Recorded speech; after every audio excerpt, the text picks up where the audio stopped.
Pemirsa, inilah headline news Metro TV pukul 6 waktu Indonesia Barat, saya Abdi Aswar Sahi. Pemirsa, aktivitas vulkanik di kawasan Gunung Api Dieng hingga saat ini masih terus terjadi. Baik itu aktivitas kegempaan tektonik lokal maupun konsentrasi gas beracun di Kawah Timbang. Kondisi gas beracun yang berbahaya bagi warga, di mana sejumlah relawan kebencanaan desa Sumberjo, Kecamatan Batur, Banjarnegara, relawan melakukan penjagaan di pintu masuk ladang pertanian, serta memberikan sosialisasi kepada para petani pendatang. Dan untuk mengetahui seperti apa kondisi terkini mengenai aktivitas vulkanik di dataran tinggi Dieng, kami sudah terhubung bersama dengan koresponden MGN, ada Fitria Nurbudianto. Selamat pagi, Fitria. Bagaimana update kondisi terkini aktivitas vulkanik di Pegunungan Api Dieng? Selamat pagi, Abdi dan juga pemirsa. Dapat kami laporkan dari kawasan tinggi Dieng.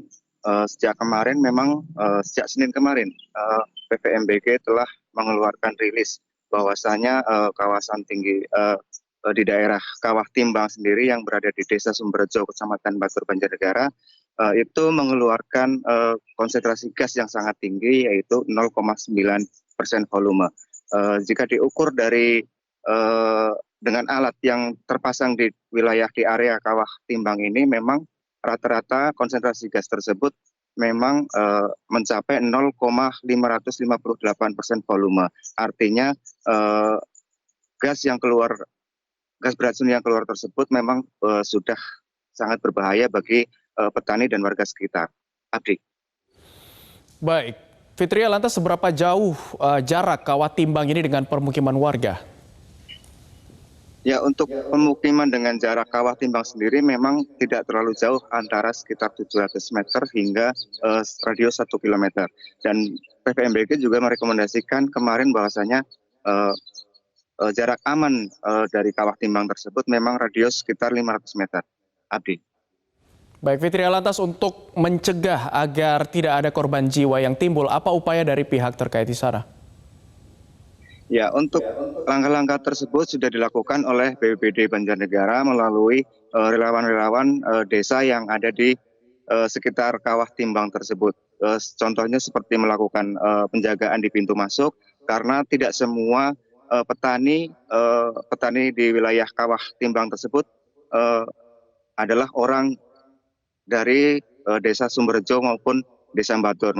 Tetapi ada beberapa petani, mungkin sekitar 150 petani itu dari kecamatan lain seperti Pejawaran dan lain sebagainya, sehingga penjagaan tersebut para relawan ini juga memberikan sosialisasi kepada para petani tersebut. Abdi. Baik, Fitria, apakah ada imbauan untuk melakukan evakuasi karena adanya gas beracun yang tadi Anda katakan? Ya, untuk evakuasi saat ini masih belum dilakukan karena kalau menurut data yang kami terima dari BNPB tersebut, ambang batas normalnya kan untuk konsentrasi gas CO2-nya itu 0,5% volume. Sedangkan dari pengukuran PVMBG tersebut masih 0,9% volume, sehingga belum dilakukan evakuasi. Abdi. Baik, Fitria, lantas bagaimana dengan aktivitas penambang yang ada di sana? Apakah dari pantauan Anda masih ada aktivitas atau sudah tidak ada?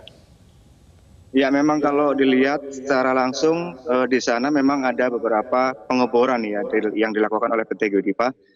Di sana masih terus dilakukan, walaupun di Kawah Sileri khususnya di Desa Kepakisan, Kecamatan Batur, masih terus dilakukan karena hingga saat ini belum ada rilis resmi dari pihak Geodipa terkait pengeboran tersebut. Bahwasanya di Kawah Sileri ini memang jarak antara Kawah Sileri dengan aktivitas pengeboran dan pertambangan ini memang tidak terlalu jauh, karena mungkin sekitar radius 1 km. Mungkin pihak Geodipa menganggap ini masih aman untuk dilakukan pengeboran terus-menerus. Abdi. Baik, Fitria, lantas apa rekomendasi dari pos pantau dan juga pos pengamatan Gunung Api Dieng sejauh ini? Ya, untuk rekomendasi yang dikeluarkan oleh PVMBG sendiri, untuk Kawah Timbang memang dilarang mendekat di radius 500 meter. Dan untuk para petani juga dihimbau untuk tidak berangkat lebih pagi, dihimbau untuk berangkat lebih siang, menunggu matahari terbit, karena menurut sejumlah warga dan menurut dari pos pengamatan Gunung Api Dieng, jika matahari sudah terbit maka gas CO2 gas beracun ini akan terurai. Sedangkan untuk kawah timbang memang saat ini masih dilakukan himbauan untuk tidak mendekat ke bibir kawah hingga radius 1 km. Abdi. Terima kasih koresponden MJN Fitria Nur Budianto atas laporan Anda langsung dari kawasan Banjarnegara, Jawa Tengah. Selamat kembali bertugas.